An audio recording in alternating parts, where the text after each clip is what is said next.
Ертеде Күйік деген қалада бір шебер ұста өмір сүріпті. Ол ағаштан әдемі заттар жасап, оны қымбат бағамен сататын болған екен. Күндердің күнінде оған бір кедей ауылдасы кіріп, сен өзіңнің еңбегің үшін жақсы ақша аласың, алайда кедей адамдарға жәрдем бермейсің. Ана қасапшыға қараш, жұмысынан көп пайда көрмесе де, әрдайым адамдарға тегін ет таратып, сауап алғысы келеді. Сен сол қасапшыдан үлгі алсаңшы дейді. Ұста оның бұл сөзін үнсіз тыңдап болған соң, ары қарай жұмысын жалғастыра береді.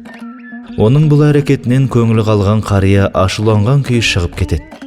Бұл оқиғадан соң біраз уақыт өткенде ауыл арасында ана ұстаның байлығы қандай көп болса, сараңдығы да сондай қатты адам екен деген қауесет жүреді. Ауылдастарының оған қатты ренжіген соншалық, қатты ауырып қалса да ешбірі халін сұрап, жәрдемін ұсынып қол ұшын созбайды. Содан ұста қайтыс болады. Уақыт зымырап өте берді. Адамдар сол уақыт аралығында қасапшының тегін ет таратпай жүргенін байқайды. Таң қалған олар қасапшыдан мұның себебін сұрайды. Сонда қасапшы: ұста көз тірі кезінде маған үнемі ақша әкеліп беретін. Сол ақшаның есебінен мұқтаж адамдарға ет таратуымды тапсыратын. Ал енді ұста да жоқ, ақша да жоқ деген екен.